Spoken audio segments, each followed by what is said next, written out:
Millionaire husband took Mistress to the will reading after his black wife's funeral. How dare you bring this woman to our mother's funeral? The words cut through the humid August air outside St. Catherine's Cathedral like a blade, sharp and unforgiving. Julian Johnson's voice was barely above a whisper, but the rage behind it was volcanic. His dark eyes burned with a fury that made his father take an involuntary step backward. Martin Johnson straightened his tie, a nervous habit that betrayed the confidence he was desperately trying to project. At 52, he was still handsome in that polished, corporate way that had once charmed the shipping heiress Denise Montclair 30 years ago. But today, standing on the cathedral steps while mourners filed past them in respectful silence, he looked exactly like what he was. A man who had just committed an unforgivable act of betrayal. Julian, this is hardly the time. The time! Simone Johnson appeared at her brother's side, her voice cracking with disbelief. At 19, she had her mother's regal bearing and sharp intelligence, but right now she looked like a wounded child. You brought your mistress to sit in the front row at Mama's funeral, and you think this isn't the time? The mistress in question stood 20 feet away by a gleaming silver Mercedes, her blonde hair perfectly styled despite the oppressive heat. Vanessa Clark was everything Denise Johnson had never been, flashy, calculated, and hungry. Her black designer dress was appropriate for mourning, but cut just provocatively enough to remind everyone that she was a woman in her prime. She scrolled through her phone with studied nonchalance, but her eyes kept darting toward the family confrontation, clearly enjoying the chaos she had helped orchestrate. Vanessa is part of my life now, Martin said, his voice gaining strength as he slipped into the cold, authoritative tone that had served him well in corporate boardrooms.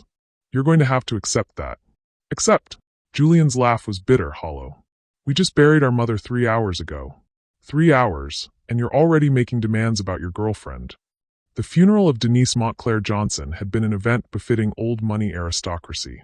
St. Catherine's Cathedral, the same stone sanctuary where Montclair weddings had been held for generations, was packed beyond capacity.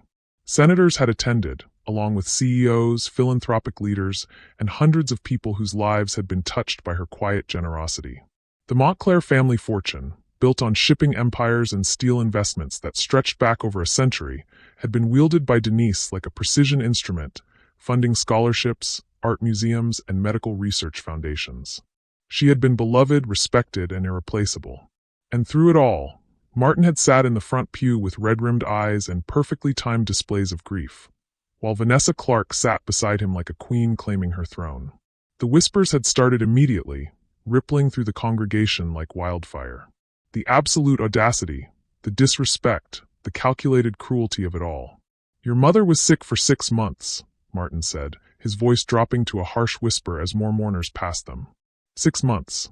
Do you think I should have spent that time alone? Simone's hand flew to her mouth, stifling a gasp of pure revulsion. She wasn't even cold in the ground when you moved that woman into our lives. How long, Daddy? How long were you cheating on Mama while she was dying? The question hung in the air like an accusation waiting for judgment. Martin's jaw tightened, but he couldn't quite meet his daughter's eyes. You don't understand the complexities of adult relationships. I understand loyalty, Julian cut in, stepping closer to his father. At 21, he was already taller than Martin, with the kind of quiet authority that came from being raised by a woman who commanded respect in every room she entered. I understand respect. I understand not humiliating your dying wife by parading your affair partner in front of 500 people. A small crowd had begun to gather, drawn by the obvious tension. Martin glanced around nervously, acutely aware that his reputation, the carefully constructed image of the successful businessman who had married into one of the country's oldest fortunes, was crumbling in real time. We'll discuss this at home, he said, moving toward the Mercedes where Vanessa waited. As a family. We are not a family, Simone called after him, her voice rising despite the sacred ground they stood on. Not anymore. You made sure of that. Martin paused, one hand on the car door. For just a moment, something that might have been regret flickered across his face. But then Vanessa slipped her manicured hand through his arm, marking her territory, and the moment passed. The will reading is Thursday at 10, he said without turning around. Pemberton, Hartwell and Associates. Don't be late. He climbed into the Mercedes, and Vanessa followed, settling into the passenger seat with the satisfied smile of a woman who believed she had just won a war. As they drove away, Julian and Simone stood alone on the cathedral steps, surrounded by the concerned murmurs of society figures and family friends. "He thinks he's won," Julian said quietly, watching the car disappear around the corner. "He thinks with Mama gone, he can just claim everything and move on." Simone wiped her eyes with the back of her hand, smearing her carefully applied makeup. Mama was too smart for that. She had to know what he was doing. She had to have seen this coming. Their aunt, Patricia Montclair Williams, approached them with the careful steps of someone navigating a social minefield. At 65, she was Denise's older sister and the family's unofficial guardian, a woman who had spent decades managing the family's business interests and charitable foundations. "Children," she said softly, placing a protective arm around each of them. "I'm so sorry you had to endure that spectacle. Your mother would have been mortified." "Aunt Pat," Julian said, his voice strained. "Did Mama ever say anything to you about Daddy? About what she might have planned?" Patricia's expression grew thoughtful, her eyes sharpening with the kind of calculating intelligence that ran in the Montclair bloodline. "Your mother was many things, but she was never naive. She saw everything, understood everything, and planned for everything." She paused, glancing around to make sure they weren't overheard. "She called me 2 weeks before she died. Asked me to witness some documents. She was very specific about the timing. Hey, my friend, hope you're doing well today. Drop a comment and let me know how you're feeling about this story so far and where you are watching from. And if you haven't yet, don't forget to hit that subscribe button because the tension is only just starting to build, and trust me, you are going to want to know how this goes." Hope flickered in Simone's eyes. "What kind of documents?" "The kind that suggest your father may have underestimated your mother for the last time," Patricia said with a small, grim smile. Denise Montclair was nobody's fool. She built on an empire that was already there, and she wasn't about to let some faithless husband tear it down. The three of them stood in the fading afternoon light, bound together by grief, but also by something else. The growing certainty that Denise Johnson had not gone quietly into death.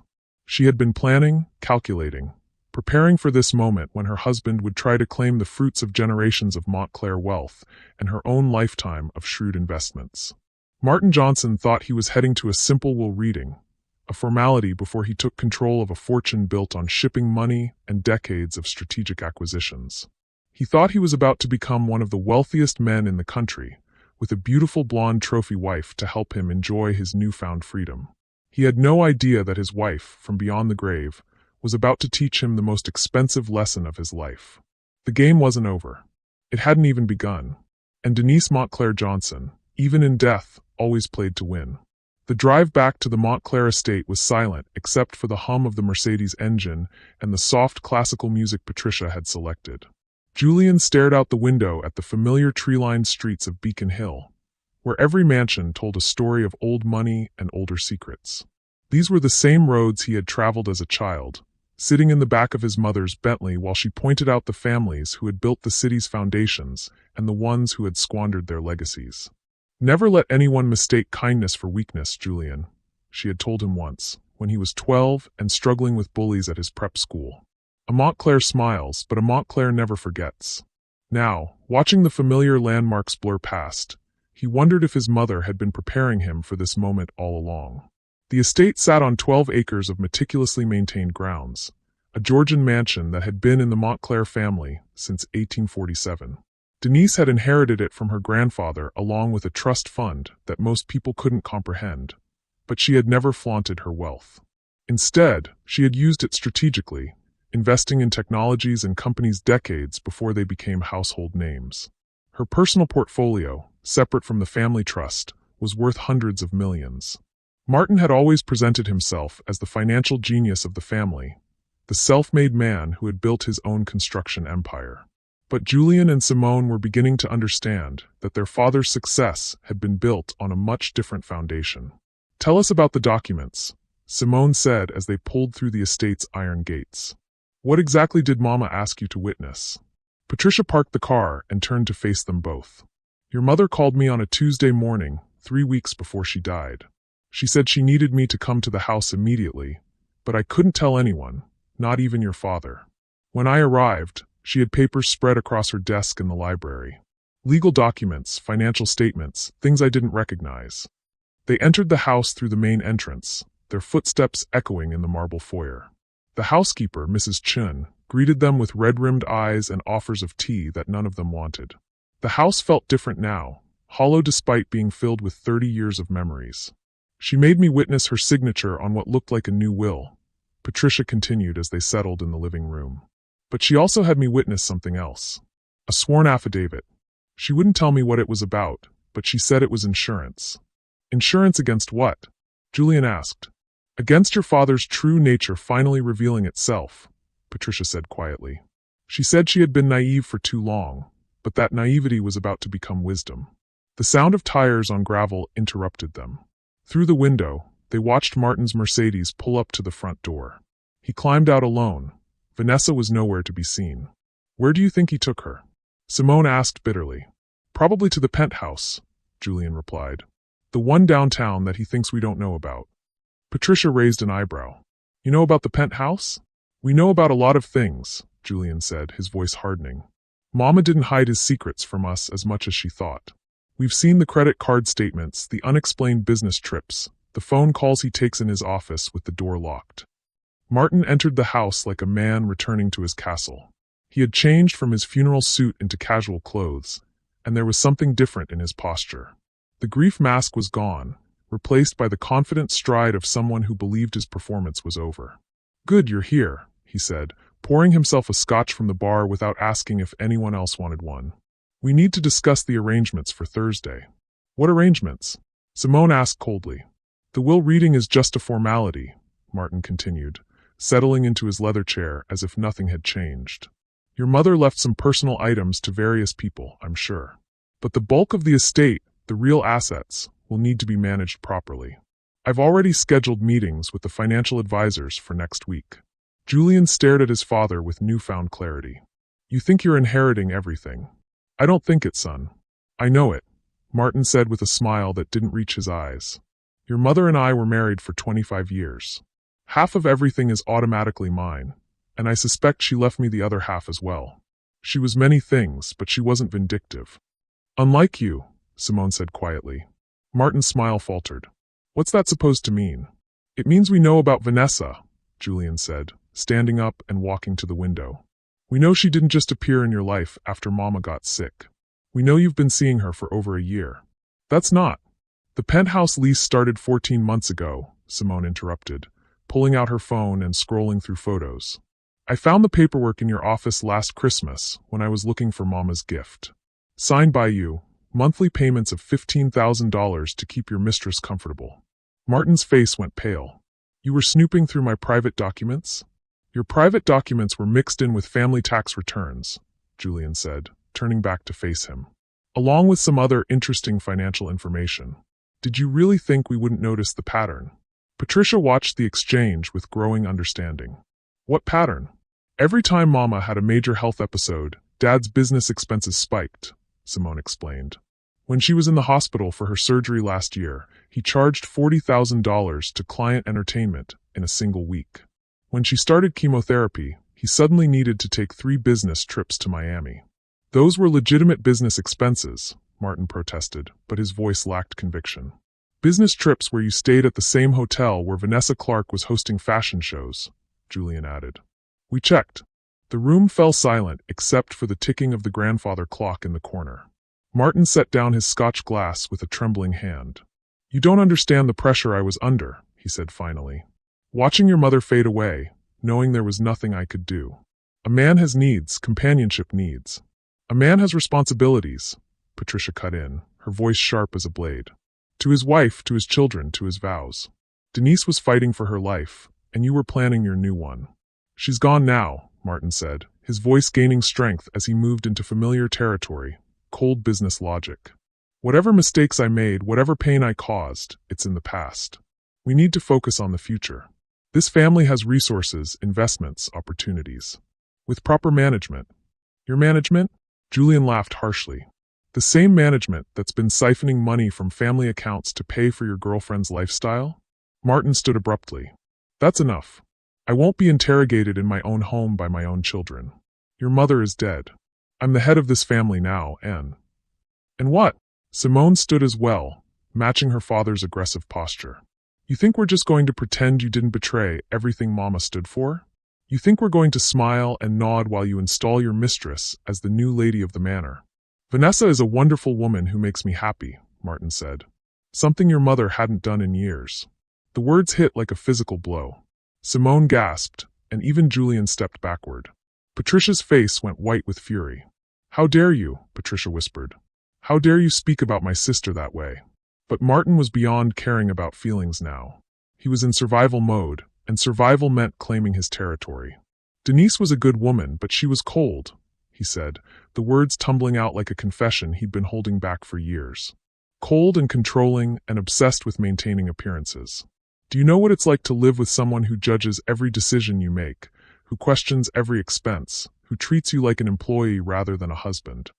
She treated you like a partner, Julian said, his voice dangerously quiet. She trusted you with her family's legacy, and you spat on it. I built my own legacy, Martin snapped. Johnson Construction didn't exist when I married your mother. I created that company from nothing. With Montclair money, Simone pointed out. With the seed capital Mama provided, the connections she gave you, the contracts her family relationships secured. That was an investment that paid off handsomely for everyone involved. An investment you've been systematically looting, Julian said. The offshore accounts, the shell companies, the property deals that never quite add up. Did you really think Mama didn't notice? For the first time since entering the house, Martin looked genuinely afraid. What are you talking about? We're talking about the fact that you've been stealing from your own family for years, Patricia said, standing and smoothing her dress. And we're talking about the fact that Denise knew. She walked to the door, then turned back to face Martin one last time. Enjoy your last few days of comfort, Martin, she said with cold satisfaction. Because Thursday is going to be very educational for all of us. As she left, Julian and Simone followed, leaving Martin alone in the living room with his scotch and his suddenly uncertain future. Outside in the driveway, Patricia pulled them close. Your mother loved you both more than life itself, she said quietly. And she spent her final months making sure that love would protect you even after she was gone. Trust her. Trust the woman who built an empire and never lost a battle that mattered. What if we're wrong? Simone asked. What if he really does inherit everything? Patricia smiled, and for the first time since the funeral, it was a genuine expression of joy. My dear child, she said, you clearly don't know your mother as well as you think you do. Denise Montclair never left anything to chance. And she certainly never lost to someone as predictable as your father. As they drove away from the estate, none of them noticed the figure watching from an upstairs window. Martin stood in his bedroom, phone pressed to his ear, his voice urgent and strained. Vanessa, we have a problem, he said. They know more than I thought they did. We may need to accelerate our timeline. The game was becoming more complex, and Thursday's reading was going to be far more than any of them anticipated. But in a contest between Martin Johnson's desperation and Denise Montclair's preparation, there was only ever going to be one winner. The question was, how much collateral damage would there be along the way? Thursday morning arrived gray and drizzling, the kind of weather that made expensive suits feel heavy and marble floors echo with an ominous hollowness. The offices of Pemberton, Hartwell and Associates occupied the top 3 floors of a granite tower that had been built with old railroad money and maintained with newer, quieter fortunes. Julian straightened his tie in the elevator mirror, noting how much he looked like his mother when she was preparing for battle. Denise had always dressed immaculately for important meetings, understanding that appearance was the first weapon in any negotiation. You ready for this? Simone asked, her voice tight with nervous energy. She wore a simple black dress that somehow managed to look both respectful and formidable. As ready as we can be, Julian replied. Remember what Aunt Pat said, trust Mama. She never fought a battle she couldn't win. The elevator opened into a reception area that screamed understated wealth. Persian rugs, oil paintings of dead judges, and leather-bound law books that probably cost more than most people's cars. The receptionist, a silver-haired woman who had clearly been trained to read social hierarchies at a glance, smiled warmly at them. Mr. and Miss Johnson? Mr. Pemberton is expecting you. Conference room A, down the hall to your right. They walked down a corridor lined with portraits of the firm's founding partners. Men who had built careers on protecting the interests of families exactly like the Montclairs. At the end of the hall, heavy oak doors opened into a conference room dominated by a table that could seat 20 people comfortably. At the head of the table sat Thomas Pemberton III, a man in his 70s whose family had been managing Montclair legal affairs since before the Civil War. His silver hair was perfectly styled, his navy suit impeccable, and his pale blue eyes missed absolutely nothing. "Julian, Simone," he said, rising to greet them with genuine warmth. "My deepest condolences on your mother's passing. She was an extraordinary woman." "Thank you, Mr. Pemberton," Julian replied, shaking the older man's hand. "We appreciate everything you did for her, especially in these last few months." Something flickered in Pemberton's eyes at that comment, a brief expression of what might have been satisfaction. "Your mother was very thorough in her planning." Very thorough indeed. Patricia was already seated at the table, looking composed and alert. She had dressed for battle too, in a charcoal suit that reminded everyone present that Montclair women were not to be underestimated. At exactly 10 o'clock, the conference room doors opened again. Martin Johnson entered with the confidence of a man who believed he was about to become exponentially wealthier. He had chosen a gray Armani suit and his lucky Patek Philippe watch, the one Denise had given him for their 20th anniversary. Behind him, like a shadow in designer clothing, came Vanessa Clark. The temperature in the room seemed to drop 10 degrees. Vanessa had clearly spent considerable time choosing her outfit. Her black suit was perfectly tailored, her blonde hair styled in a way that suggested both respect and ambition. She carried herself with the poise of someone who believed she belonged in rooms like this. "Thomas," Martin said, extending his hand to Pemberton with practiced ease.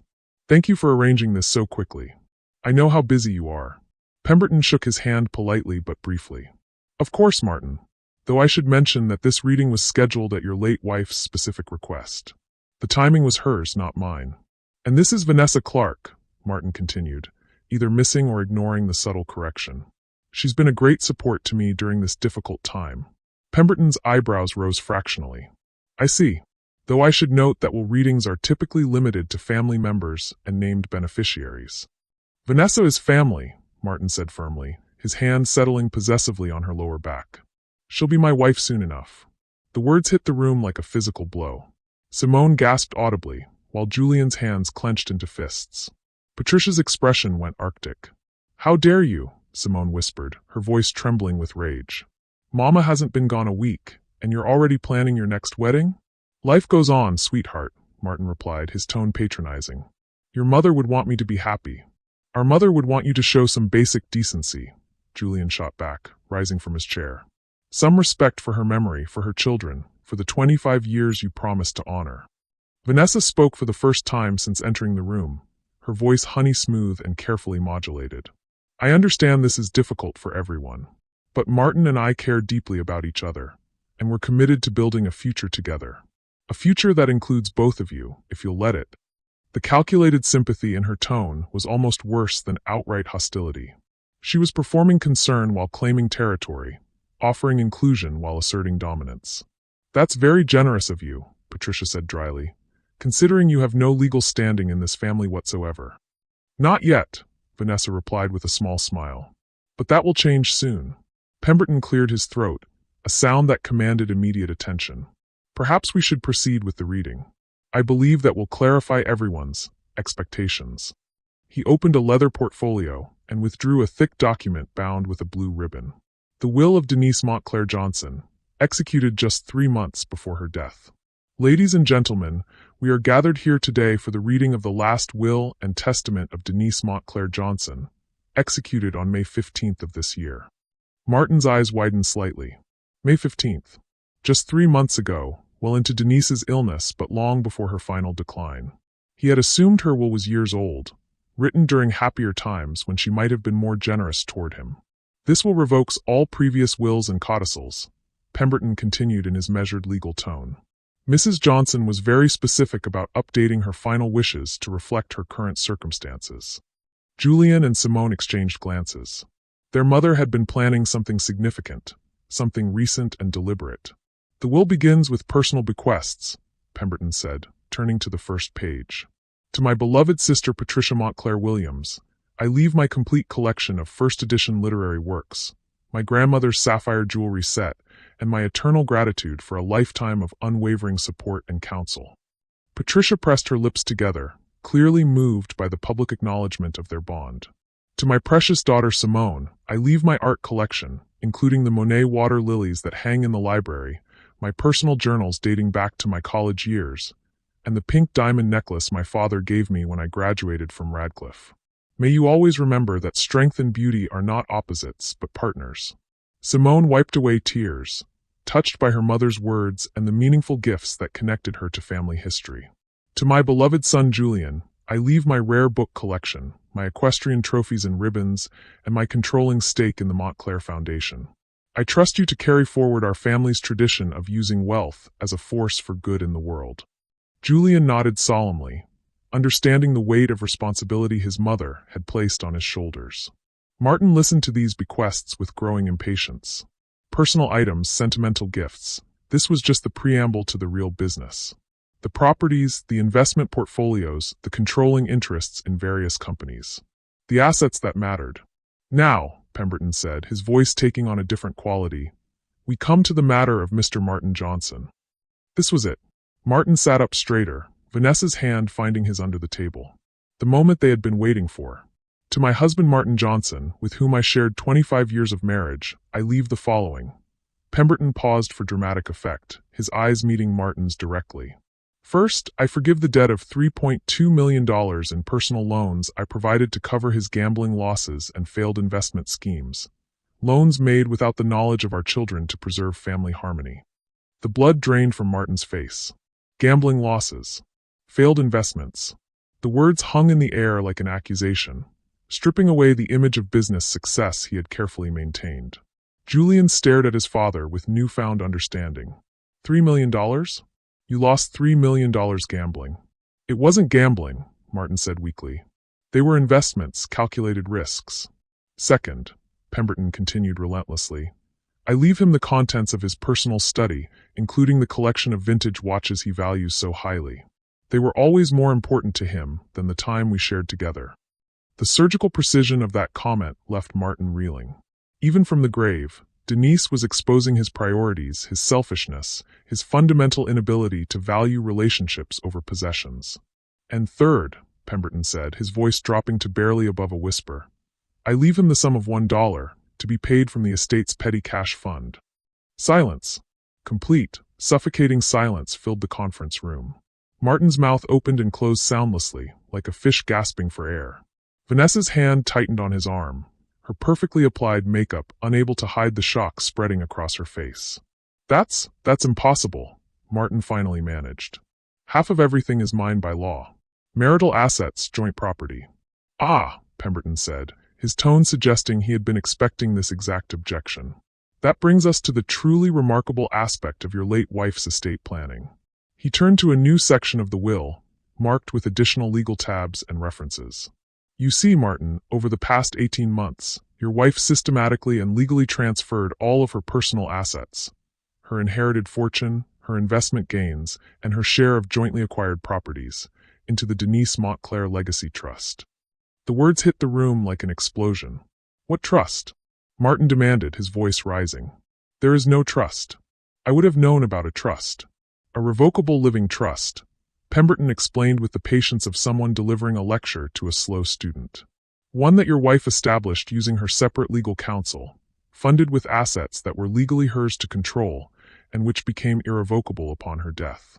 Vanessa spoke for the first time since the reading began, her voice sharp with panic. That can't be legal. You can't just hide assets from a spouse. Hide? Pemberton's eyebrows rose. Nothing was hidden, Miss Clark. Every transfer was properly documented, legally executed, and fully compliant with state law. Mrs. Johnson was simply exercising her right to dispose of her separate property as she saw fit. Martin's mind was racing, trying to process the magnitude of what he was hearing. The house, the company shares, the investment accounts. All assets of the trust, Pemberton confirmed. The Beacon Hill estate, trust asset. The vacation property in the Hamptons, trust asset. The controlling interest in Johnson Construction that was purchased with Montclair seed money, trust asset. The prenuptial agreement. The document Martin had insisted upon 25 years ago, so confident that he would be the one accumulating wealth, so determined to protect his future fortune from her family money. The agreement that had specified that premarital assets and anything derived from them would remain separate property. He had written his own financial death warrant and signed it with a flourish. "This is insane," he whispered, his voice breaking. "She wouldn't do this. She couldn't be this vindictive." "Vindictive?" Julian stood, his voice ringing with righteous anger. "You call it vindictive for our mother to protect her family's legacy from a man who was stealing from us, cheating on her, and planning to replace her before she was even cold? I never. You brought your mistress to her funeral." Simone exploded, her composure finally cracking completely.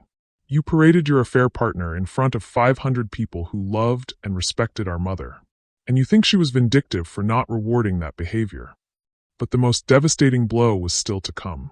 Pemberton reached into his portfolio and withdrew a sealed envelope. "Your wife left a personal letter to be read at this time. She was very specific about the audience." He opened the envelope and began to read in Denise's own words, her voice somehow echoing through the lawyer's careful diction. "My dearest Martin, if you are hearing these words, then my suspicions about your character were unfortunately well-founded. I had hoped, until the very end, that you might choose love over greed, family over selfish desire. But I am a Montclair, and Montclairs always prepare for disappointment while hoping for better." The letter continued, each word a precisely aimed arrow. "I know about Vanessa. I have known for 14 months. I know about the penthouse lease, the jewelry purchases disguised as business expenses, the weekend trips that coincided with her modeling assignments. I know because I hired professionals to document your betrayal, not for revenge, but for protection." Martin's face went ashen. He had been so careful, so sure of his discretion. "I also know about the gambling, the failed commodity trades, the shell companies you created to hide your losses. Did you truly believe that a woman who managed a 9-figure portfolio wouldn't notice millions disappearing from family accounts?" Vanessa was staring at Martin with dawning horror, realizing that the successful businessman she had attached herself to was actually a broke fraud. "But most of all, Martin, I know that you were planning to divorce me. The papers were drawn up, weren't they? Just waiting for the right moment, after you had secured the final investment round that depended on the Montclair name and connections." The letter's final paragraph was devastating in its quiet dignity. "I will not give you the satisfaction of a public divorce. I will not allow you to drag our children through a scandal that would tarnish their names. Instead, I choose to leave you with exactly what you brought to this marriage. Nothing. You are free now to build whatever life you can with whatever resources you actually possess. I wish you luck. You will need it." The room was deathly quiet except for the sound of rain against the windows. Martin sat slumped in his chair, a broken man who had just watched his entire future evaporate. Vanessa was looking at him with undisguised contempt, the successful businessman she had chosen revealed as a penniless fraud. But then, as the reality of his situation fully sank in, Martin's shock began to transform into something else. Desperate, dangerous rage. "This isn't over," he said, his voice low and threatening. "I'll contest this. I'll fight every provision, challenge every transfer. I'll tie this up in court for years." Pemberton looked at him with something that might have been pity. "That is certainly your right, Martin. Though I should warn you that such challenges are expensive, and you'll need to fund them with your own resources." "My own resources?" Martin laughed bitterly. "You just stole everything I worked for my entire life." "No," Julian said, standing and walking to the window. "Our mother protected everything her family worked for over 4 generations. Everything you were planning to steal." As the full implications of his situation became clear, Martin turned to the one person he believed might still be his ally. But Vanessa Clark was already standing, gathering her purse with efficient movements. "Where are you going?" Martin asked desperately. She looked at him with the cold calculation of someone reassessing a bad investment. "I'm going to salvage what I can from this situation," she said matter-of-factly. "Something you clearly never learned how to do." She walked toward the door, then turned back one final time. "Oh, and Martin, you might want to start looking for a good criminal defense attorney. Because what your wife discovered about your business practices, that's just the beginning of your problems." The door closed behind her with a soft click that sounded like a tomb sealing shut. Martin Johnson sat alone at the conference table, surrounded by the family he had betrayed and the lawyers who had just stripped him of everything he thought was his. But Vanessa's parting words hung in the air like a threat, and everyone in the room understood that this devastating reading was not the end of the story. It was just the beginning of a much more dangerous game. The silence in the conference room stretched for what felt like hours, but was probably only minutes. Martin sat staring at the mahogany table, his mind struggling to process the complete demolition of everything he had believed about his future. The Patek Philippe watch on his wrist, one of the few things Denise had actually left him, felt suddenly heavy, like a shackle rather than a symbol of success. "This can't be happening," he whispered, more to himself than to anyone else in the room. Thomas Pemberton began gathering his papers with the efficient movements of someone who had delivered devastating news before. "I'm afraid it is happening, Martin. Your wife was extraordinarily thorough in her planning. Every transfer was legal, properly documented, and executed well within her rights." Julian stood by the window, looking out at the city his family had helped build. "How long did she know?" he asked quietly. Pemberton paused in his packing. "About the affair?" "Approximately 14 months. "About the financial irregularities?" "Somewhat longer, I believe." "Financial irregularities," Patricia repeated, her voice sharp. "Is that what we're calling theft now?" Martin's head snapped up, his eyes blazing with desperate anger. "I never stole anything from this family. Every dollar I invested, every risk I took, was for our future. For all of us. Our future." Simone stood, her composure finally cracking. "You mean your future with that woman who just walked out on you the moment she realized you were broke?" The truth of that statement hit Martin like a physical blow. Vanessa's departure hadn't been strategic or temporary. It had been final, absolute. She had assessed the situation, found him worthless, and discarded him like defective merchandise. "She'll be back," Martin said, but even he didn't sound convinced. "When she's had time to think, to understand what we built together." "What you built together was a house of cards," Julian interrupted. "And it just collapsed."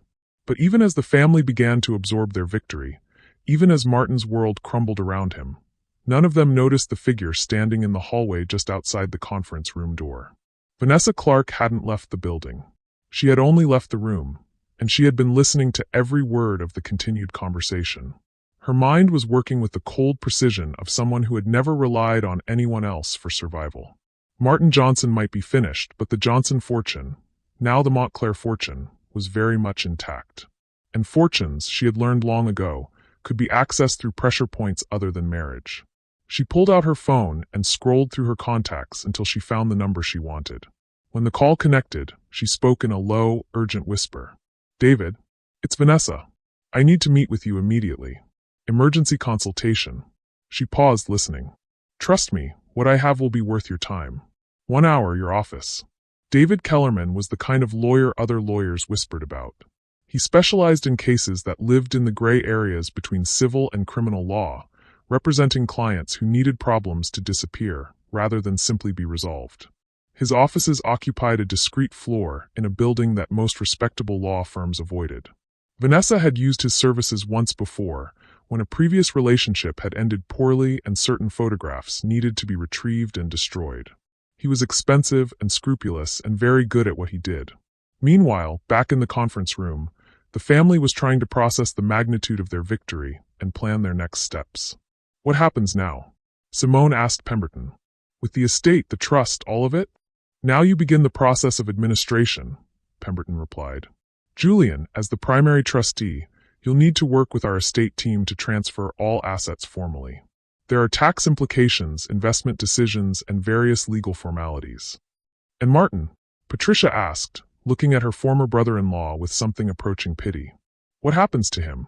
Martin looked up, his eyes hollow but still holding a flicker of desperate hope. "I could contest this. Challenge the trust, claim undue influence." "With what money?" Julian asked bluntly. "Legal challenges against a trust this size would cost millions in attorney fees alone." "Do you have millions, Dad?" The question hung in the air. They all knew the answer.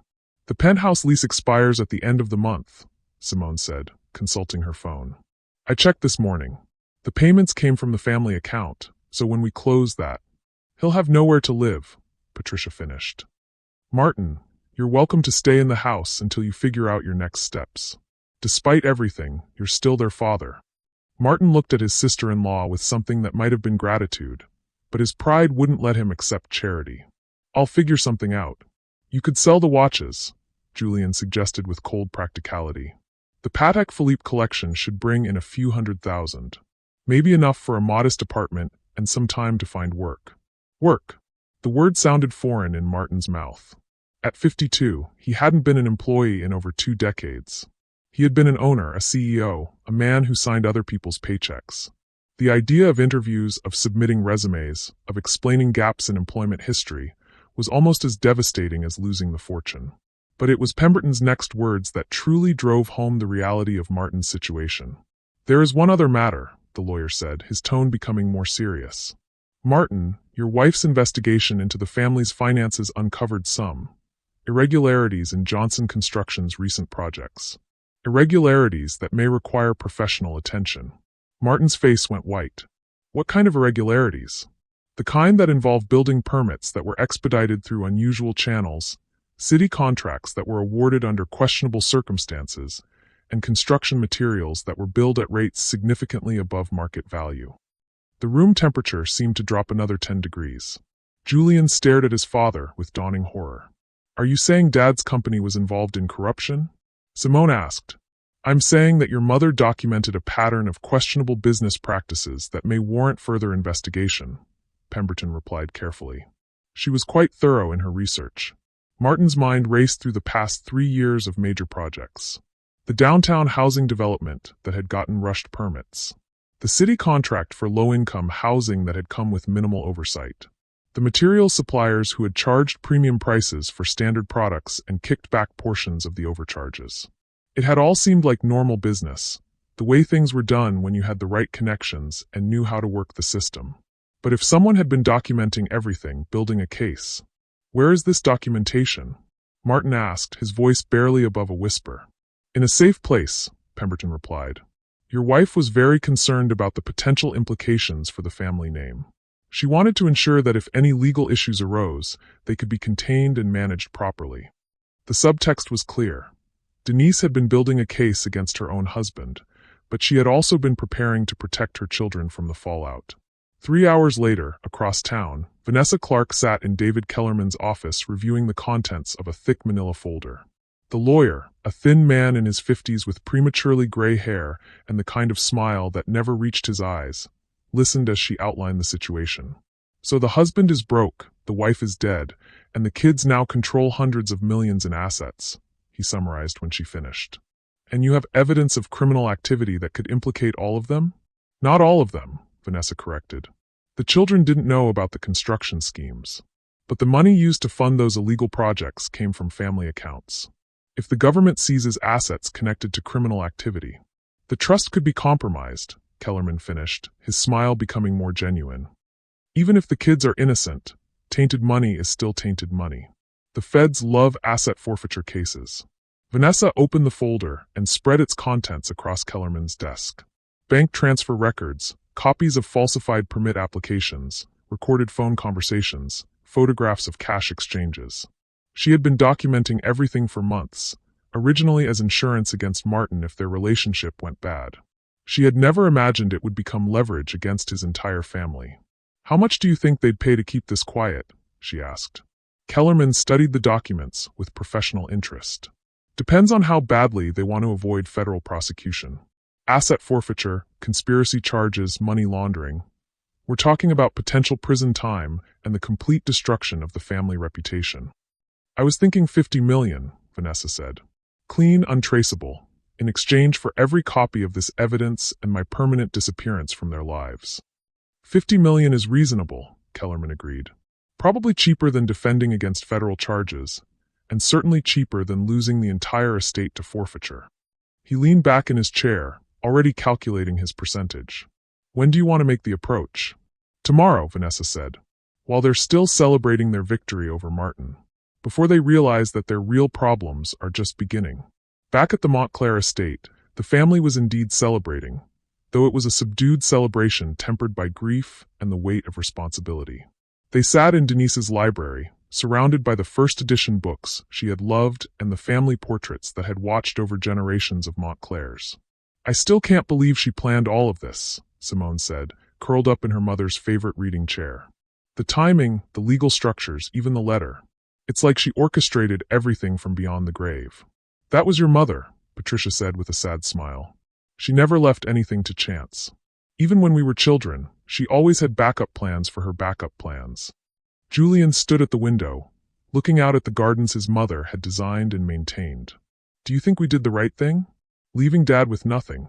It was Patricia who answered, her voice gentle but firm. Your mother didn't leave him with nothing, Julian. She left him with exactly what he earned through his actions. She left him with consequences. But he's still our father, Simone said quietly. Yes, he is. And if he chooses to rebuild himself into someone worthy of that title, he'll be here. But your mother's first responsibility was to protect what generations of Montclairs had built. She couldn't let one man's weakness destroy all of that. They sat in comfortable silence for a while, each lost in their own thoughts about the future and the enormous responsibility they now carried. None of them noticed the figure standing in the shadows outside the library window, or the camera phone capturing their celebration. Vanessa Clark had one more piece of evidence to collect before tomorrow's confrontation. She wanted them to see exactly how secure and confident they felt tonight, so she could show them how quickly that security could evaporate. She snapped a final photo and slipped away into the darkness, already composing the message she would send in the morning. A message that would transform their victory into their greatest vulnerability. The game was far from over. In fact, it was about to begin a whole new, much more dangerous round. Martin Johnson might have been defeated, but Vanessa Clark was just getting started. And unlike Martin, she had no emotional attachments to complicate her strategy. She was pure ambition, unconstrained by love or loyalty or family sentiment. She was also about to discover that she had seriously underestimated the woman who had raised Julian and Simone Montclair Johnson. Denise's final lesson to her children was about to begin, and it would be her most important one yet. How to recognize a predator, and how to destroy one completely. Friday morning arrived with deceptive beauty, the kind of crisp autumn day that made Boston's historic streets look like a postcard. Julian was in the estate's library reviewing trust documents when his phone buzzed with an unknown number. Julian Johnson, he answered, expecting another condolence call or business inquiry. Mr. Johnson, this is David Kellerman of Kellerman and Associates. I represent Miss Vanessa Clark, and we need to meet immediately regarding a matter of urgent importance to your family.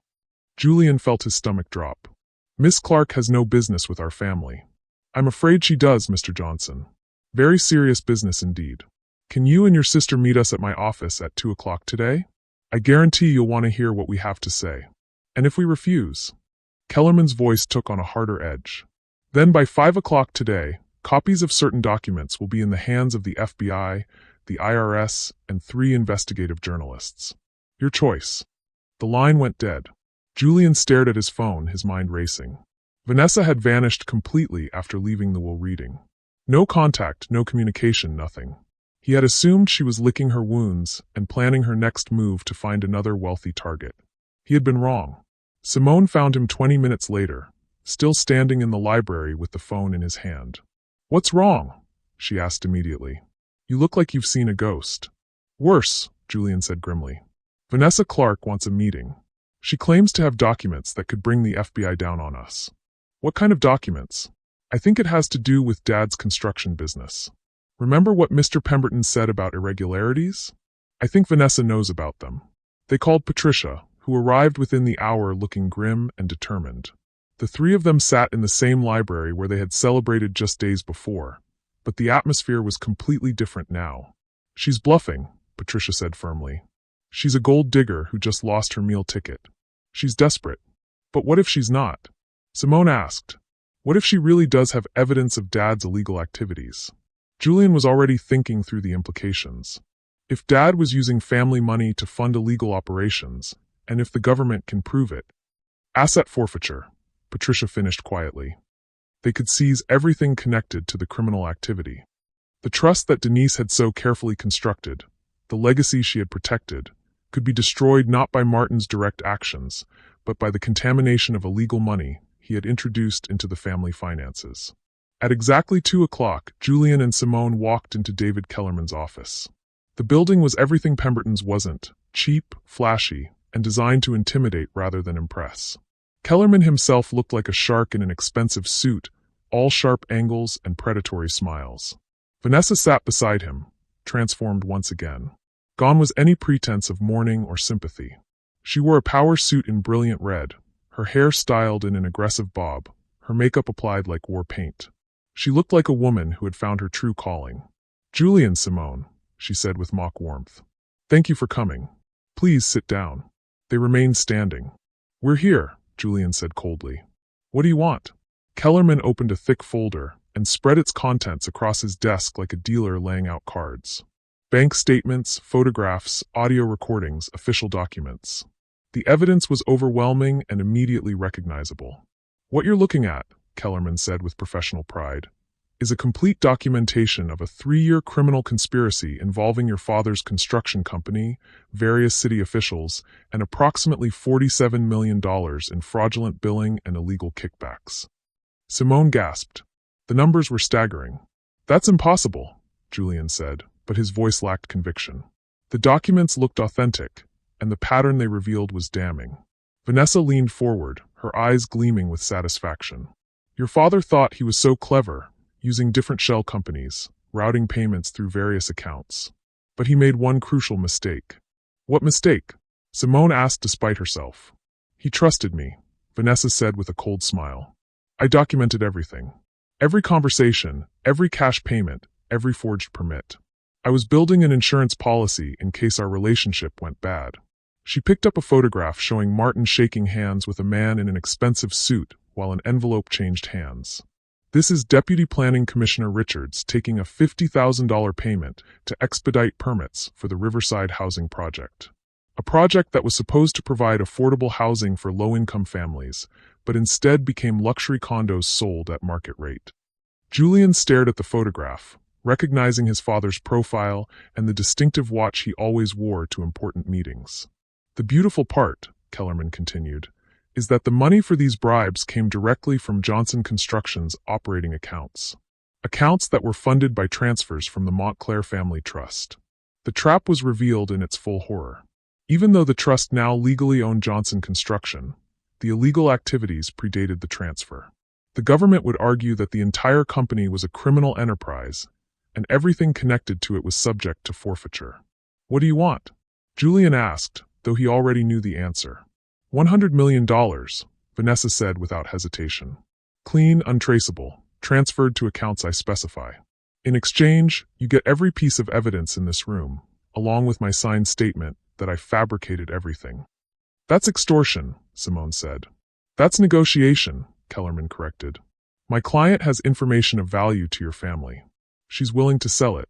And if we refuse?" Vanessa's smile became predatory. "Then by close of business today, copies of everything you see here go to the Federal Bureau of Investigation, the Internal Revenue Service, and the Massachusetts Attorney General's office. Within a week, federal agents will be seizing every asset connected to your family name." She stood and walked to the window, looking out at the city with the confidence of someone who held all the cards. "Your mother was very clever with her little trust fund scheme," she continued. "But she made one critical error. She assumed your father's only crimes were infidelity and gambling. She had no idea about the systematic corruption, the money laundering, the federal violations that could bring down everything she tried to protect." The room fell silent except for the hum of traffic from the street below. Julian's mind was reeling, trying to find a way out, a loophole, anything that could save them. "We need time to consider this," he said finally. "You have until Monday at noon," Kellerman replied. "After that, the offer expires and the evidence goes public." 3 days, Simone protested. "We need to verify these claims, consult with our attorneys." 3 days to liquidate $100 million worth of assets, Vanessa interrupted. "I'm sure a family as resourceful as the Montclairs can manage that." As they prepared to leave, Vanessa delivered her final blow. "Oh, and Julian," she called out sweetly, "you might want to check your father's recent activities. I hear he's been making some very interesting phone calls to former business associates. Something about foreign accounts and sudden travel plans." The implication was clear. Martin was planning to flee the country, leaving his children to face the consequences of his criminal activities alone. Outside Kellerman's office, Julian and Simone stood on the sidewalk feeling utterly defeated.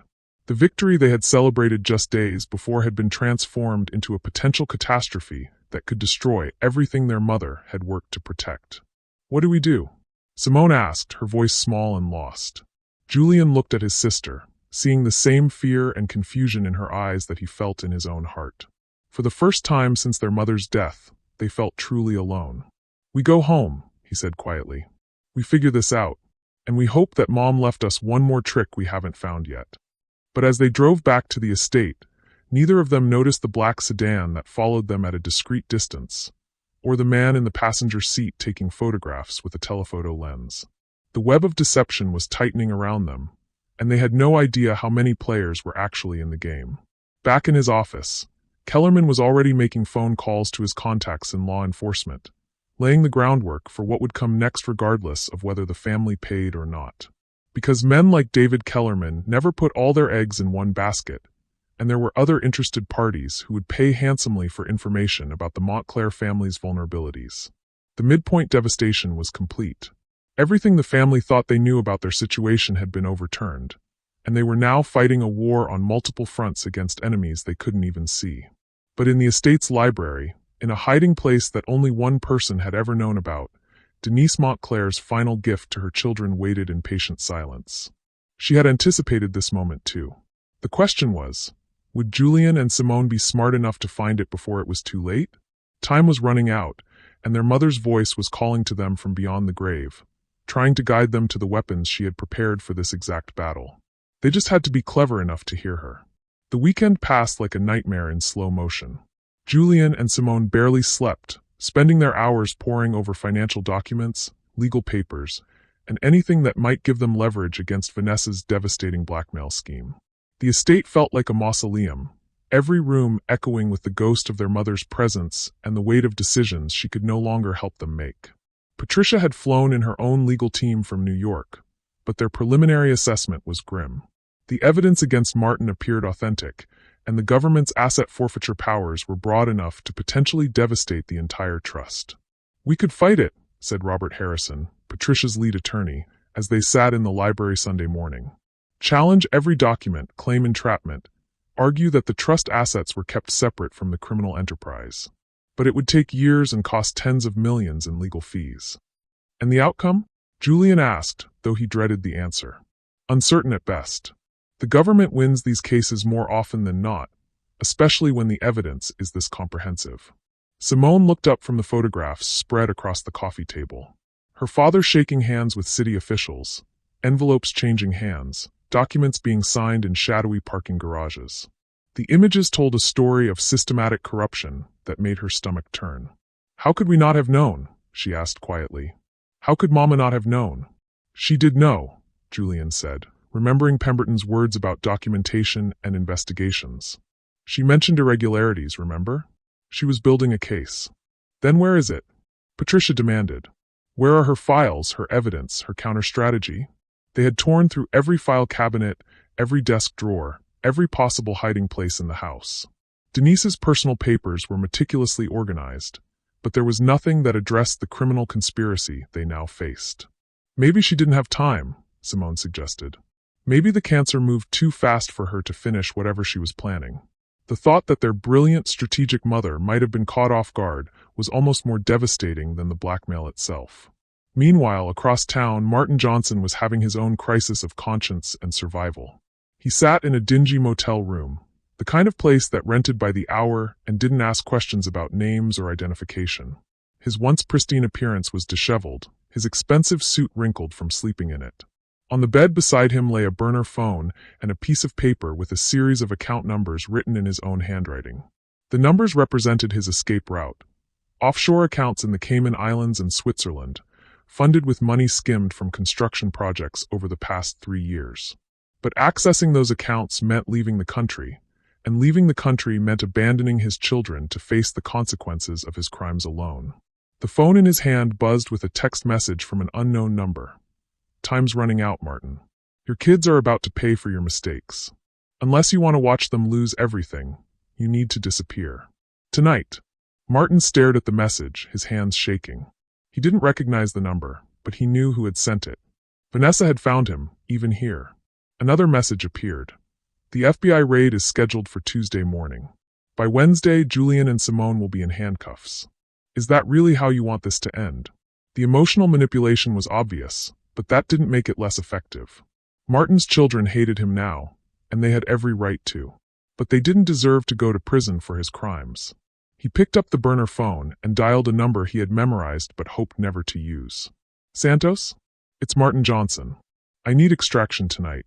Full package. Carlos Santos ran a discreet service for wealthy individuals who needed to disappear quickly and quietly. He specialized in new identities, untraceable transportation, and permanent relocation to countries without extradition treaties. Expensive on short notice, Santos replied in accented English. 2 million cash non-negotiable. Martin looked at the account numbers on the paper. He had approximately $8 million hidden in various offshore accounts. 2 million for escape, leaving 6 million for a new life somewhere far from the reach of American law enforcement. Done, he said. When and where? Logan Airport, Private Terminal C, midnight. Bring nothing but the clothes on your back and the cash transfer confirmation.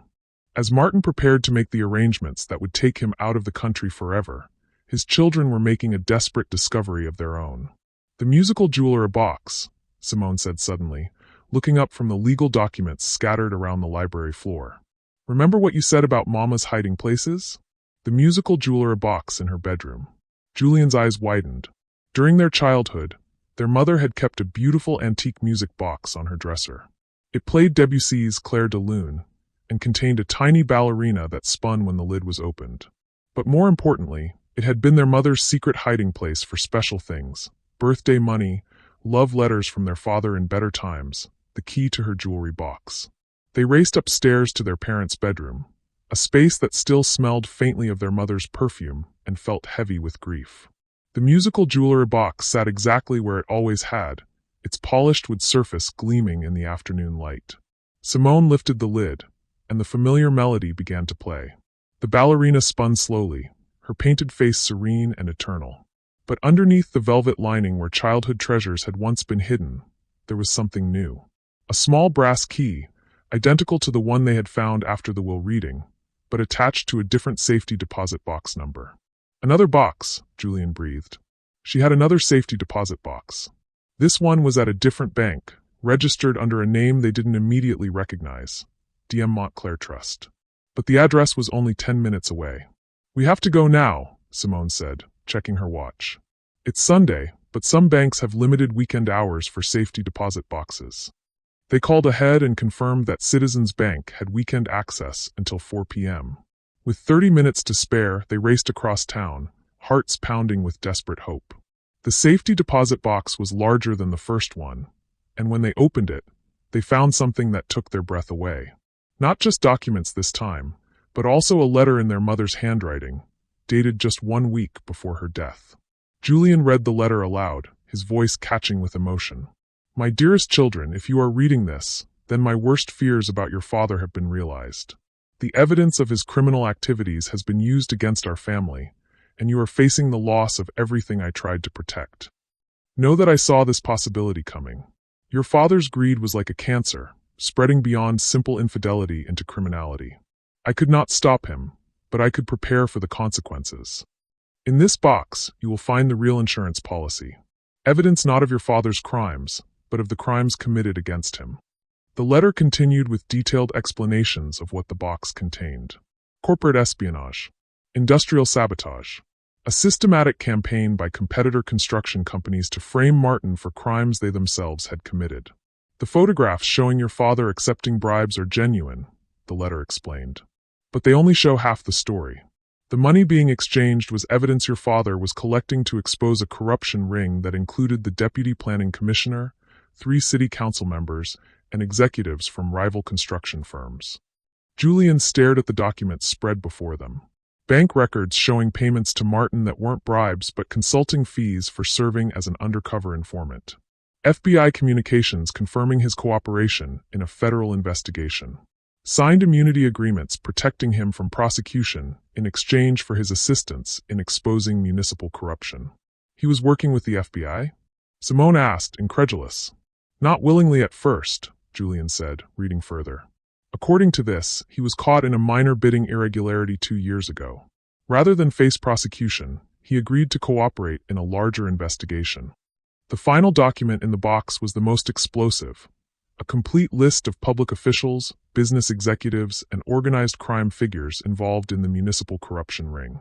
Names that would destroy political careers and send dozens of people to federal prison. Vanessa doesn't know about this, Julian realized. She thinks she has evidence of Dad's crimes, but what she really has is evidence that he was helping to expose everyone else's crimes. The immunity agreement was clear. As long as Martin continued to cooperate with federal investigators, he was protected from prosecution for any activities related to the corruption investigation. But why didn't Mom tell us? Simone asked. Why let us think Dad was a criminal? Julian found the answer in his mother's final paragraph. I could not tell you because the federal investigation is ongoing, and your safety depended on your genuine ignorance. But I also could not let you face Vanessa's extortion without the tools to fight back. Your father may be a faithless husband and a weak man, but he is not the criminal Vanessa believes him to be. The evidence she possesses will ultimately exonerate him and destroy her credibility completely. Use this knowledge wisely. Protect what our family has built. And remember that sometimes the best victory is allowing your enemy to defeat themselves. As the implications sank in, Julian and Simone looked at each other with growing understanding. Vanessa had built her entire blackmail scheme on a fundamental misunderstanding of the evidence she possessed. She thought she had proof of Martin's crimes. In reality, she had documentation of his cooperation with federal law enforcement. The moment she turned over her evidence to the FBI, she would be exposing herself as someone who had been documenting and potentially obstructing an ongoing federal investigation. We need to call her, Simone said. Set up a meeting for tomorrow. Are we going to pay her? Julian asked. Simone smiled for the first time in days. Oh, we're going to give her exactly what she's asking for. We're going to give her the full attention of the federal government. As they prepared to leave the bank, neither of them noticed the man in the dark sedan parked across the street, or the telephoto lens capturing their emergence from the building. But this time, the surveillance wasn't working against them. This time, the person watching was someone their mother had arranged to protect them. Someone who had been waiting for this exact moment to step out of the shadows. The darkest descent was about to become the beginning of their rise to victory. But first, they had to survive one more night of deception, betrayal, and the revelation of just how deep the conspiracy against their family really went. Monday morning was going to change everything. Monday morning arrived with the crisp clarity that often follows a storm. Julian and Simone sat in the library at dawn, surrounded by the evidence their mother had left them, mapping out their strategy for the confrontation to come. The immunity agreements, the FBI communications, the real story behind Martin's apparent crimes. It was all there waiting to be weaponized. But first, they had to deal with an unexpected complication. Martin was gone. They had discovered his absence when Patricia arrived at 7 a.m. to find his bedroom empty, his clothes missing, and a brief note on the dresser that said simply, "I'm sorry. Take care of each other." He ran, Patricia said, her voice tight with anger and disbelief. The coward actually ran. Julian stared at the note, trying to process this new betrayal. He must have thought he was protecting us. If he disappears, we can claim ignorance about his activities. Or he was protecting himself, Simone said bitterly. Maybe he knew we'd find Mom's evidence eventually. Maybe he figured it was better to disappear with whatever money he had hidden than face the consequences of his cooperation with the FBI. What none of them realized was that Martin's disappearance had been carefully orchestrated. At that very moment, he was sitting in a private jet 30,000 feet over the Atlantic, believing he was fleeing justice when in fact he was playing directly into his late wife's carefully constructed plan. The burner phone beside him buzzed with a message. Children safe. Evidence secured. You can come home now. Martin stared at the message, confused. The number wasn't one he recognized, and the content made no sense. Come home. He was a fugitive now, a man running from federal prosecution and his family's disgust. But as he read the message again, something about the phrasing felt familiar. Clinical. Precise. Like the way Denise used to write her business correspondence. A chill ran down his spine that had nothing to do with the airplane's air conditioning. Back in Boston, Julian's phone rang at exactly 10 a.m. Kellerman's voice was as smooth and predatory as ever. I trust you've had time to consider our proposal, Mr. Johnson. Have you prepared the transfer authorization for the $100 million? We need to meet, Julian said, his voice steady despite the adrenaline coursing through his system. There are aspects of this situation that require face-to-face discussion. I'm sure there are. Shall we say noon at my office? No, Julian replied. Neutral ground. The Four Seasons, the presidential suite. We'll arrange the meeting room. There was a pause. Kellerman was clearly suspicious of the change in tone, the shift from desperation to confidence. Very well, he said finally. Noon it is. I trust you'll have the financial arrangements completed by then. Oh, we'll have everything you're expecting, Julian assured him. And more.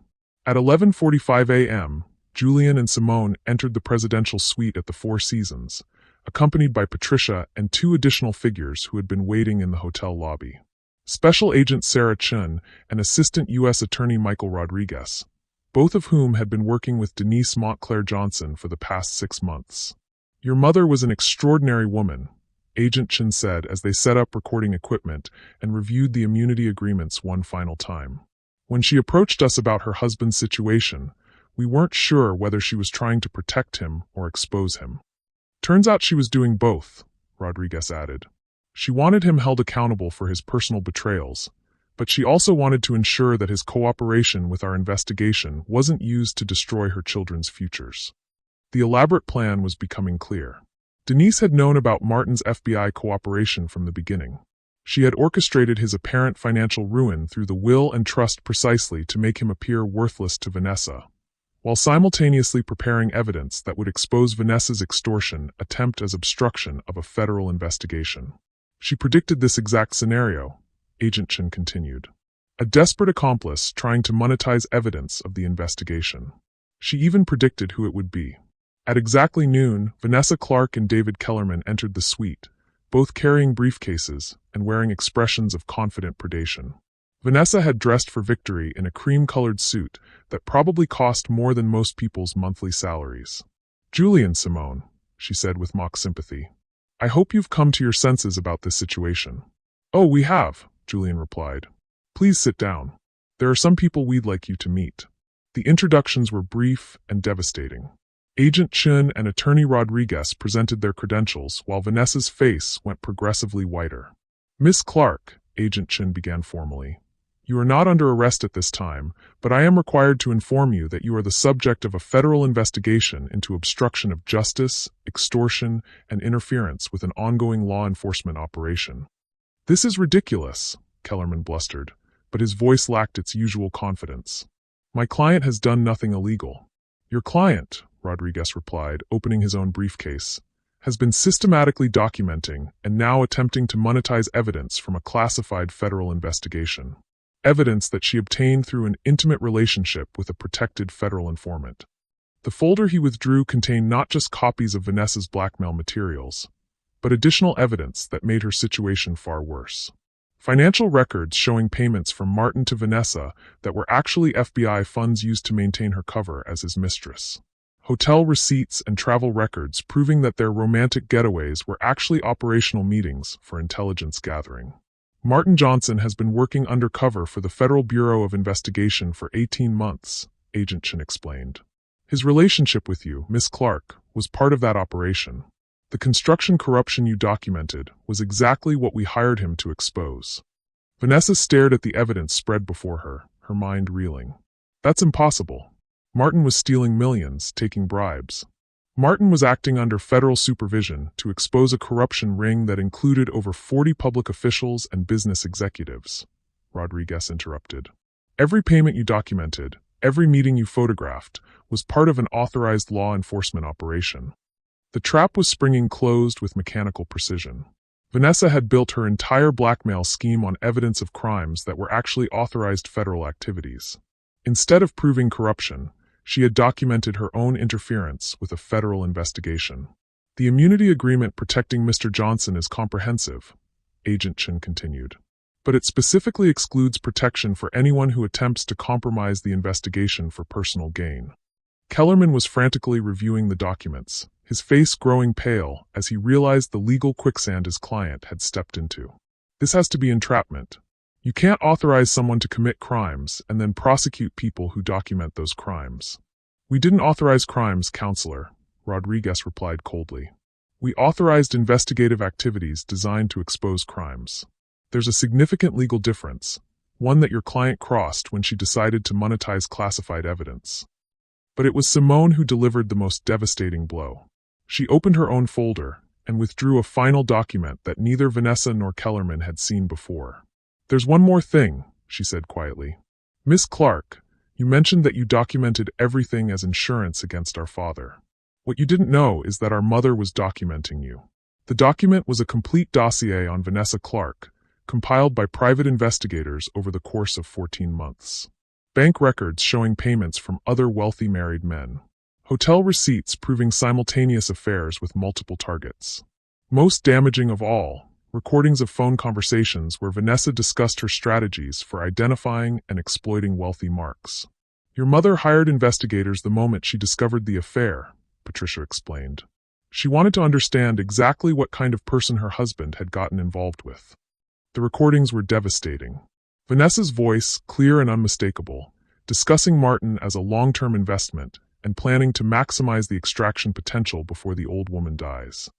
She never loved him, Julian said, his voice filled with quiet disgust. She was running a con from the beginning. Vanessa sat in stunned silence, watching her carefully constructed world collapse around her. The successful businessman she had targeted was actually a federal informant with no real money. The evidence she thought would make her rich was actually proof of her obstruction of justice. The family she had tried to destroy had been 3 steps ahead of her from the beginning. "What happens now?" she asked quietly, her voice stripped of its usual confidence. Agent Chen leaned forward. "Now you have a choice, Miss Clark. The same choice your mother gave your father, Julian. You can cooperate with our investigation, provide testimony against the real criminals in the municipal corruption case, and accept a plea agreement for your interference with our operation. Or," Kellerman asked, though he clearly dreaded the answer, "or we proceed with full prosecution for extortion, obstruction of justice, conspiracy, and any other charges that emerge from our investigation into your other business relationships." Rodriguez slid a plea agreement across the table. 5 years federal probation, asset forfeiture of any funds obtained through illegal means, and permanent restriction from Massachusetts. In exchange, you testify truthfully about the corruption you witnessed and abandon any claims against the Johnson or Montclair families. Vanessa stared at the document, her hands shaking. The alternative was clear: a federal trial that would expose her pattern of targeting wealthy married men, potential decades in prison, and complete financial ruin. "I need to think about this," she whispered. "You have until 5 p.m. today," Agent Chen replied. "After that, the offer expires and we proceed with full prosecution." As the federal agents prepared to leave, Julian stood and walked to the window overlooking the city his family had helped build. "Our mother knew this would happen," he said quietly. "She knew you would try to destroy us, and she prepared accordingly. She gave you the same choice she gave our father: face the consequences of your actions, or disappear quietly." He turned back to face Vanessa one final time. "She also knew that, unlike our father, you would choose self-preservation over principle every time." The meeting ended with Vanessa and Kellerman retreating in defeat, carrying the plea agreement that would strip away everything they had thought they were going to gain. As they left, Simone turned to her brother. "Do you think she'll take the plea?" "She'll take it," Julian replied with certainty. "People like Vanessa always take the easy way out when they're caught." "And Dad?" Julian looked at the message Agent Chen had shown them, the text that had been sent to Martin's burner phone while he was in flight. "Mom arranged for him to be contacted. He's probably on his way back already." The impossible choice had been resolved not through violence or dramatic confrontation, but through the methodical application of intelligence, preparation, and an understanding of human nature that reached beyond the grave. Denise Montclair Johnson had indeed given her children the tools they needed to fight this battle. She had just waited until the very last moment to reveal them. The war was almost over. Only the final victory remained. By 4:30 p.m., the call came. Julian answered his phone to hear David Kellerman's voice, stripped of all its earlier arrogance and predatory confidence. "My client accepts the plea agreement. We'll be at the federal building at 5 to sign the papers." "Smart choice," Julian replied simply, then hung up. 20 minutes later, Vanessa Clark walked into the federal courthouse looking like a completely different person from the confident predator who had demanded $100 million just days before. Her designer clothes were wrinkled, her makeup hastily applied, and her hands shook as she signed document after document that dismantled her carefully constructed schemes. The plea agreement was comprehensive and devastating. Asset forfeiture of all funds obtained through fraudulent relationships. Approximately $2.3 million traced to various wealthy targets over the past 5 years. 5 years of federal probation with strict geographic restrictions. complete cooperation with ongoing federal investigations into municipal corruption, and a permanent restraining order preventing any contact with the Johnson or Montclair families. Miss Clark, Assistant U.S. Attorney Rodriguez said as she finished signing, "You're prohibited from entering Massachusetts except for court-required appearances. You're prohibited from contacting any member of the Johnson or Montclair families directly or indirectly. You're prohibited from discussing this case with media outlets. Any violation of these terms will result in immediate imprisonment." Vanessa nodded mutely, her dreams of wealth and revenge reduced to a pile of legal documents that would control the rest of her life. As she prepared to leave Boston forever, escorted by federal marshals to ensure her compliance with the restraining order, she passed a familiar figure in the courthouse hallway. Martin Johnson stood near the elevators, looking older and more worn than when she had last seen him, but very much not the fleeing fugitive she had expected. He was accompanied by Agent Chen, and was clearly there voluntarily. Their eyes met for a brief moment, and in that instant, Vanessa understood the final piece of Denise's elaborate puzzle. Martin hadn't fled justice. He had been temporarily relocated for his own protection while the federal case against the corruption ring reached its conclusion. He had never been in danger. She had been the target all along. "Goodbye, Vanessa," Martin said quietly as she passed. There was no anger in his voice, only a weary sadness. "I hope you find whatever you're really looking for." She didn't respond. There was nothing left to say. 6 hours later, Julian and Simone stood in the library of their family estate, watching through the window as a taxi pulled up the circular driveway. Martin Johnson climbed out slowly, carrying a single overnight bag and looking like a man who had aged a decade in a week. "Are you ready for this?" Simone asked her brother. Julian considered the question carefully. The anger was still there, the hurt and betrayal that might never fully heal. But it was tempered now by understanding, by the knowledge that their father's crimes had been more complicated than simple greed and selfishness. "I don't know if I'll ever forgive him," Julian said honestly. "But I understand now what Mom was trying to teach us. Sometimes protection requires deception. Sometimes love looks like punishment." Martin entered the house using his key, moving with the careful steps of someone unsure of his welcome. He found them in the library, surrounded by the books and memories that had always been Denise's sanctuary. "I thought you had run away," Simone said without preamble. Martin set down his bag and looked at his children, seeing them clearly for perhaps the first time. They weren't the grief-stricken young people he had left behind. They were adults now, shaped by crisis into the kind of people their mother had always hoped they would become. "I did run," he admitted. "But your mother had planned for that too. The FBI contacted me while I was in flight. Told me it was safe to come home." He moved to the window and looked out at the gardens Denise had loved so much. "She knew I would panic when the pressure got too intense. She knew I would choose self-preservation over staying to face the consequences with you. So she arranged for you to be temporarily relocated until Vanessa was neutralized," Julian said, understanding the final element of his mother's strategy. "She protected you even when you didn't deserve protection," Simone added, her voice carrying both love and disappointment. Martin turned back to face them, and for the first time since Denise's death, his grief looked genuine rather than performed. "Your mother was the finest person I've ever known," he said quietly. "And I spent the last 5 years of her life taking that for granted, lying to her, betraying her trust in ways I'm still discovering." He reached into his jacket and withdrew a letter, its envelope bearing his name in Denise's distinctive handwriting. "Agent Chen gave me this. She said your mother left instructions that I should receive it only after everything else was resolved." With trembling hands, he opened the envelope and began to read aloud. "My dearest Martin, if you are reading this, then my final strategy has succeeded. Vanessa has been exposed and neutralized, our children are safe, and you are home where you belong, despite your many attempts to destroy that belonging." The letter continued with devastating honesty. "I know about your cooperation with the FBI. I have known since the beginning. When you were caught in that first bidding irregularity 2 years ago, when you agreed to become an informant, you finally told me the truth about something. It was the first honest conversation we had had in years." Martin's voice broke as he read the next paragraph. "I also know that your affair with Vanessa began as part of your federal assignment, but became real because you were lonely and felt unappreciated and believed that I no longer loved you the way I once did. The tragedy, my dear Martin, is that you were wrong about that. I never stopped loving you. I simply stopped showing it because I was exhausted from competing with your pride." Julian and Simone exchanged glances, beginning to understand the deeper complexity of their parents' relationship.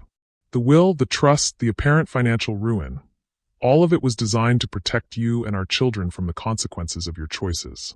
If you had appeared wealthy and successful when Vanessa's scheme unfolded, she would have demanded much more and fought much harder. By making you appear worthless, I ensured that her blackmail would be focused on our children, who I knew would have the tools to defeat her. The letter's final paragraphs were both forgiveness and challenge. You are not a criminal, Martin, but you are a weak man who allowed weakness to become betrayal. The question now is whether you will use this second chance to become the husband and father our family deserves, or whether you will continue to choose the easy path of self-pity and blame. I have given you back your life, your freedom, and your children's respect, not because you earned them, but because love sometimes requires grace rather than justice. What you do with these gifts will determine whether my final act was wisdom or foolishness. Choose wisely. I will not be there to save you from the consequences next time. The room fell silent except for the ticking of the grandfather clock that had measured time in this house for 4 generations. She saved me, Martin whispered, sinking into his chair. Even after everything I did, she saved me. She saved all of us, Patricia said from the doorway. She had arrived quietly and been listening from the hallway. But the question is, what do we do now? Julian stood and walked to his father's chair. For a long moment, they looked at each other across the chasm of hurt and betrayal that still existed between them. We move forward, Julian said finally, but with conditions. Over the next hour, they negotiated the terms of Martin's reintegration into the family. Addiction counseling for his gambling problem. Complete financial transparency, with Julian serving as trustee for any money Martin earned in the future. Most importantly, genuine effort to rebuild relationships based on honesty rather than manipulation. This isn't forgiveness, Simone made clear. This is an opportunity to earn forgiveness over time. Martin nodded, understanding that he was being offered something precious and fragile. A chance to be worthy of the love that had protected him even when he had thrown it away. As the evening wore on, they began the slow process of becoming a family again. Not the family they had been before Denise's death, but a new family forged in the crucible of crisis and shaped by hard-won wisdom. The phone rang at 9 p.m. Agent Chen's voice was brisk and professional. The corruption trials begin next month. Martin, you'll be testifying in at least 6 separate cases. It's going to be a long process, but the immunity agreement protects you completely. And Vanessa? Simone asked. On a bus to Nevada, where she'll be serving her probation under federal supervision. She's also been banned from social media and dating websites as part of her plea agreement. She won't be targeting any more wealthy families. After the call ended, they sat in contemplative silence until Patricia posed the question that had been on everyone's mind. How did she plan all of this? How did Denise anticipate every move, every decision, every possible outcome? Julian smiled for the first time in days. Because she was mom. She spent 30 years watching Dad make poor choices and learning to predict his patterns. She spent months studying Vanessa and understanding her psychology. She knew exactly what each of them would do when pressure was applied. She was a grand master playing chess against people who didn't even know they were in a game, Simone added. As they prepared to go to bed that night, Martin stopped his children one final time. I don't expect you to trust me again quickly, he said. I don't expect forgiveness or acceptance. But I want you to know that your mother's love, for all of us, was the most powerful force I've ever encountered. I plan to spend whatever time I have left trying to be worthy of it. Julian nodded. That's all any of us can do, Dad. Try to be worthy of her love. Outside, it began to rain gently, washing the city clean and preparing it for whatever would come next. In the library, Denise's portrait looked down on her family with painted eyes that seemed to hold all the wisdom and love that had guided them through their darkest hours. The climactic revelation was complete. Love, properly applied, was indeed the most powerful force in the world. Even death could not stop it from protecting what mattered most. But the greatest revelation was yet to come. The understanding that Denise's final gift was not just victory over their enemies, but the knowledge that they were strong enough to face whatever challenges the future might bring. They were Montclairs. They were survivors. And they were finally truly home. 6 months later, the spring air carried the scent of cherry blossoms through the open windows of the Montclair Foundation's new headquarters, a gleaming building in downtown Boston that had been purchased and renovated with funds from Denise's trust. Julian stood at the floor-to-ceiling windows of his corner office, watching the city come alive with the energy of renewal. On his desk lay the morning newspaper, folded to reveal a headline that would have made his mother smile. Municipal corruption ring convicted. Federal trials conclude with 43 guilty verdicts. The corruption investigation that Martin had helped expose had become one of the largest federal cases in Massachusetts history. Deputy Planning Commissioner Richards had been sentenced to 15 years in federal prison. 3 city council members had received sentences ranging from 8 to 12 years. The network of bribes, kickbacks, and fraudulent contracts had been completely dismantled. And Martin Johnson, the man whose cooperation had made it all possible, had finally found a way to rebuild his life with honor. A knock on the door interrupted Julian's thoughts. "Come in." Simone entered, carrying 2 cups of coffee and wearing the kind of confident smile that had become her trademark since taking over as Director of Educational Initiatives. At 20, she was already being featured in business magazines as one of the rising stars in philanthropic circles. "The final corruption sentencing was this morning," she said, handing him a coffee. "Rodriguez called to say that Martin's testimony was cited by the judge as crucial evidence in the convictions." Julian nodded, feeling a complex mixture of pride and sadness. His father had done the right thing, but it had taken a federal investigation and his wife's death to force that choice. "How is he?" Simone asked, reading his expression. "Better," Julian replied honestly. "The gambling counseling is working. He's been clean for 4 months now. And the construction business, well, it's smaller than before, but it's honest." Martin had indeed rebuilt Johnson Construction, but as a legitimate operation focused on affordable housing and community development projects. The company that had once been a vehicle for corruption had become a tool for genuine civic improvement. It was poetic justice that would have appealed to Denise's sense of irony. "And Vanessa? Still in Nevada, still on federal probation," Julian said. "Agent Chin says she's working as a waitress in a casino. Apparently she tried to seduce the casino manager last month and got fired when the background check revealed her federal restrictions." Simone shook her head. "Some people never learn." They walked together down the hallway lined with photographs of foundation projects. New schools in underserved communities, scholarship recipients at graduation, small business owners whose ventures had been funded by Montclair grants. Every image was a testament to Denise's vision of wealth as a tool for building rather than destroying. The conference room was filled with staff members preparing for the day's board meeting. Patricia sat at the head of the table, reviewing reports with the sharp attention to detail that had made her a formidable corporate lawyer and now made her an exceptional foundation president. "The Riverside Housing Project is finally complete," she announced as Julian and Simone took their seats. 24 units of affordable housing where there used to be abandoned lots. The irony is beautiful. The same project that was corrupted by bribes and fraud has been completed honestly with foundation funds. It was indeed beautiful irony. The housing development that had been at the center of the corruption scandal was now providing homes for working families, built with legitimate materials and honest labor. "Any word from the mayor's office about the education initiative?" Julian asked. "They want to expand it citywide," Patricia replied with satisfaction. "Our pilot program has improved test scores in 6 schools by an average of 30%. They're calling it the Montclair method." Denise would have been proud. Her passion for education was creating real change, one school at a time. As the meeting concluded, Julian found himself alone in the conference room, studying a portrait of his mother that hung on the wall. It had been painted 5 years earlier, when she was healthy and vibrant, and it captured something essential about her character. The intelligence in her eyes, the slight smile that suggested she knew more than she was saying. His phone buzzed with a text message from Martin. "Lunch today? I have something to show you." They met at a small restaurant near the harbor, the kind of place that served honest food to working people rather than trying to impress anyone with pretension. Martin looked healthier than he had in years, his face clear and his posture straight. Sobriety and honest work had agreed with him. "I wanted you to see this," Martin said, sliding a small wooden box across the table. Inside was a simple gold ring, elegant but not ostentatious. Julian recognized it immediately. It was his mother's wedding ring, the one she had stopped wearing in her final months. "I found it in her jewelry box last week," Martin explained. Along with this, he handed Julian a note written in Denise's careful script. For Martin's next wife, if he chooses more wisely and loves more honestly. Julian stared at the note, overwhelmed by its implications. Even in death, his mother was offering forgiveness and hope for the future. Are you?